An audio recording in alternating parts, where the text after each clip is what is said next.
Chapter 27: How to banish the boredom that produces fatigue, worry, and resentment. One of the chief causes of fatigue is boredom. To illustrate, let's take the case of Alice, a stenographer who lives on your street. Alice came home one night utterly exhausted. She acted fatigued. She was fatigued. Furthermore, she had a headache. Besides, she had a backache. Besides, she was so exhausted she wanted to go to bed without waiting for dinner. Her mother pleaded. She sat down at the table. The telephone rang. The boyfriend. An invitation to a dance. Her eyes sparkled. Her spirits soared. She rushed upstairs, put on her Alice blue gown, and danced until 3 o'clock in the morning, and when she finally did get home, she was not the slightest bit exhausted. She was, in fact, so exhilarated she couldn't fall asleep. Was Alice really and honestly tired 8 hours earlier when she looked and acted exhausted? Sure she was. She was exhausted because she was bored with her work, perhaps bored with life. There are millions of Alices. You may be one of them. It is a well-known fact that your emotional attitude usually has far more to do with producing fatigue than has physical exertion. A few years ago, Joseph E. Barak, Ph.D., published in the Archives of Psychology a report of some of his experiments, showing how boredom produces fatigue. Dr. Barak put a group of students through a series of tests in which, he knew, they could have little interest. The result? The students felt tired and sleepy, complained of headaches and eye strain, felt irritable. In some cases, even their stomachs were upset. Was it all imagination? No. Metabolism tests were taken of these students. These tests showed that the blood pressure of the body and the consumption of oxygen actually decrease when a person is bored, and that the whole metabolism picks up immediately as soon as he begins to feel interest and pleasure in his work. We rarely get tired when we are doing something interesting and exciting. For example, I recently took a vacation in the Canadian Rockies up around Lake Louise. I spent several days trout fishing along Corral Creek, fighting my way through brush higher than my head, stumbling over logs, struggling through fallen timber. Yet after 8 hours of this, I was not exhausted. Why? Because I was excited, exhilarated. I had a sense of high achievement, 6 cutthroat trout. But suppose I had been bored by fishing, then how do you think I would have felt? I would have been worn out by such strenuous work at an altitude of 7,000 feet. Even in such exhausting activities as mountain climbing, boredom may tire you far more than the strenuous work involved. For example, Mr. S. H. Kinsman, president of the Farmers and Mechanics Savings Bank of Minneapolis, told me of an incident that is a perfect illustration of that statement. In July 1943, the Canadian government asked the Canadian Alpine Club to furnish guides to train the members of the Prince of Wales Rangers in mountain climbing. Mr. Kinsman was one of the guides chosen to train these soldiers. He told me how he and the other guidesmen ranging from 42 to 59 years of age took these young army men on long hikes across glaciers and snow fields and up a sheer cliff of 40 feet, where they had to climb with ropes and tiny footholds and precarious handholds. They climbed Michael's Peak, the Vice President Peak, and other unnamed peaks in the Little Soho Valley in the Canadian Rockies. After 15 hours of mountain climbing, these young men, who were in the pink of condition, they had just finished a 6-week course in tough commando training, were utterly exhausted. Was their fatigue caused by using muscles that had not been hardened by commando training? Any man who had ever been through commando training would hoot at such a ridiculous question. No, they were utterly exhausted because they were bored by mountain climbing. They were so tired that many of them fell asleep without waiting to eat. But the guidesmen who were 2 and 3 times as old as the soldiers, were they tired? Yes, but not exhausted. The guides ate dinner and stayed up for hours, talking about the day's experiences. They were not exhausted because they were interested. When Dr. Edward Thorndike of Columbia was conducting experiments in fatigue, he kept young men awake for almost a week by keeping them constantly interested. After much investigation, Dr. Thorndike is reported to have said, "Boredom is the only real cause of diminution of work." If you are a mental worker, it is seldom the amount of work you do that makes you tired. You may be tired by the amount of work you do not do. For example, remember the day last week when you were constantly interrupted. No letters answered. Appointments broken. Trouble here and there. Everything went wrong that day. You accomplished nothing whatever, yet you went home exhausted and with a splitting head. The next day, everything clicked at the office. You accomplished 40 times more than you did the previous day. Yet you went home fresh as a snowy white gardenia. You have had that experience. So have I. The lesson to be learned? Just this: our fatigue is often caused not by work, but by worry, frustration, and resentment. While writing this chapter, I went to see a revival of Jerome Kern's delightful musical comedy, Showboat. Captain Andy, captain of the Cotton Blossom, says, in one of his philosophical interludes, "The lucky folks are the ones that get to do the things they enjoy doing." Such folks are lucky because they have more energy, more happiness, less worry, and less fatigue. Where your interests are, there is your energy also. Walking 10 blocks with a nagging wife can be more fatiguing than walking 10 miles with an adoring sweetheart. And so what? What can you do about it?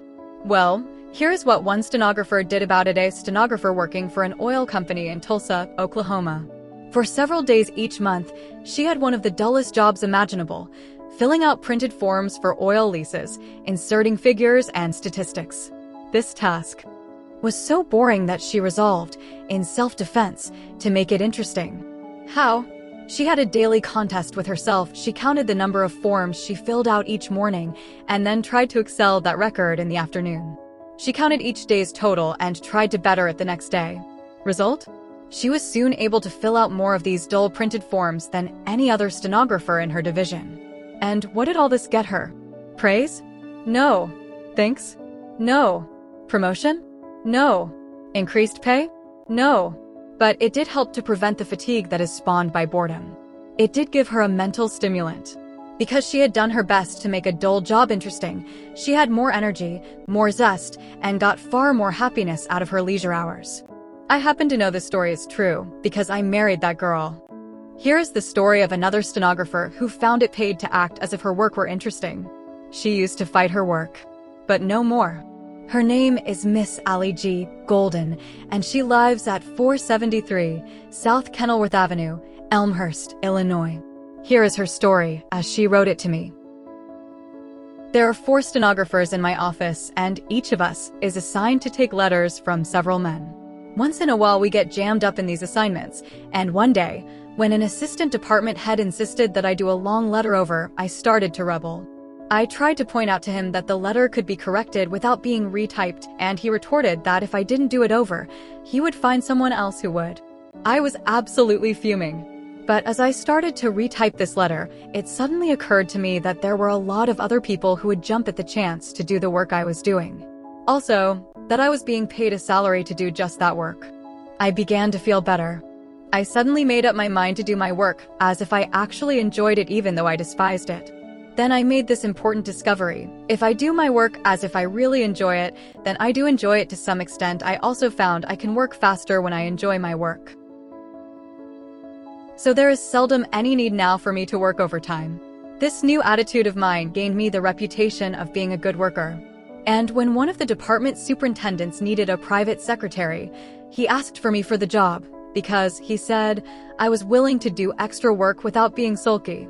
This matter of the power of a changed mental attitude, wrote Miss Golden, has been a tremendously important discovery to me. It has worked wonders, without perhaps being conscious of it. Miss Allie Golden was using the famous as-if philosophy.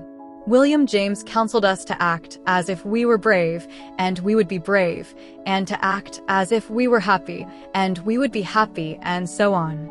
Act as if you were interested in your job, and that bit of acting will tend to make your interest real. It will also tend to decrease your fatigue, your tensions, and your worries. A few years ago, Harlan A.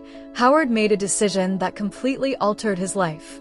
He resolved to make a dull job interesting, and he certainly had a dull one: washing plates, scrubbing counters, and dishing out ice cream in the high school lunchroom while the other boys were playing ball or kidding the girls. Harlan Howard despised his job, but since he had to stick to it, he resolved to study ice cream, how it was made, what ingredients were used, why some ice creams were better than others. He studied the chemistry of ice cream and became a whiz in the high school chemistry course. He was so interested now in food chemistry that he entered the Massachusetts State College and majored in the field of food technology. When the New York Cocoa Exchange offered a $100 prize for the best paper on uses of cocoa and chocolate, a prize open to all college students, who do you suppose won it? That's right, Harlan Howard. When he found it difficult to get a job, he opened a private laboratory in the basement of his home at 750 North Pleasant Street, Amherst, Massachusetts. Shortly after that, a new law was passed. The bacteria in milk had to be counted. Harlan A. Howard was soon counting bacteria for the 14 milk companies in Amherst, and he had to hire 2 assistants. Where will he be 25 years from now? Well, the men who are now running the business of food chemistry will be retired then, or dead, and their places will be taken by young lads who are now radiating initiative and enthusiasm. 25 years from now, Harlan A. Howard will probably be one of the leaders in his profession, while some of his classmates to whom he used to sell ice cream over the counter will be sour, unemployed, cursing the government, and complaining that they never had a chance. Harlan A. Howard might never have had a chance either if he hadn't resolved to make a dull job interesting. Years ago, there was another young man who was bored with his dull job of standing at a lathe, turning out bolts in a factory. His first name was Sam. Sam wanted to quit, but he was afraid he couldn't find another job. Since he had to do this dull work, Sam decided he would make it interesting. So he ran a race with the mechanic operating a machine beside him. One of them was to trim off the rough surfaces on his machine, and the other was to trim the bolts down to the proper diameter. They would switch machines occasionally and see who could turn out the most bolts. The foreman, impressed with Sam's speed and accuracy, soon gave him a better job. That was the start of a whole series of promotions. 30 years later, Samuel McLean was president of the Baldwin Locomotive Works. But he might have remained a mechanic all his life if he had not resolved to make a dull job interesting. H.V. Kaltenborn, the famous radio news analyst, once told me how he made a dull job interesting. When he was 22 years old, he worked his way across the Atlantic on a cattle boat, feeding and watering the steers. After making a bicycle tour of England, he arrived in Paris, hungry and broke.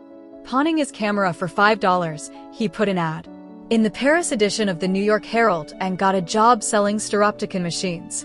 If you are 40 years old, you may remember those old-fashioned stereoscopes that we used to hold up before our eyes to look at 2 pictures exactly alike. As we looked, a miracle happened.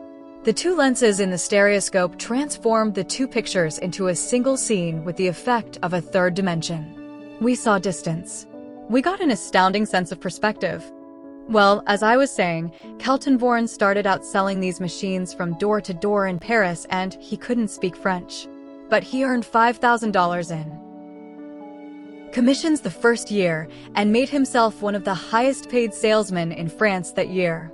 H.V. Kaltenborn told me that this experience did as much to develop within him the qualities that make for success as did any single year of study at Harvard. Confidence? He told me himself that after that experience, he felt he could have sold the congressional record to French housewives. That experience gave him an intimate understanding of French life that later proved invaluable in interpreting, on the radio, European events. How did he manage to become an expert salesman when he couldn't speak French? Well, he had his employer write out his sales talk in perfect French, and he memorized it. He would ring a doorbell, a housewife would answer, and Kaltenborn would begin repeating his memorized sales talk with an accent so terrible it was funny. He would show the housewife his pictures, and when she asked a question, he would shrug his shoulders and say, "An American, an American." He would then take off his hat and point to a copy of the sales talk in perfect French that he had pasted in the top of his hat. The housewife would laugh, he would laugh and show her more pictures. When H.V. Kaltenborn told me about this, he confessed that the job had been far from easy. He told me that there was only one quality that pulled him through, his determination to make the job interesting. Every morning before he started out, he looked into the mirror and gave himself a pep talk. "Kaltenborn, you have to do this if you want to eat. Since you have to do it, why not have a good time doing it? Why not imagine every time you ring a doorbell that you are an actor before the footlights and that there's an audience out there looking at you? After all, what you are doing is just as funny as something on the stage. So why not put a lot of zest and enthusiasm into it?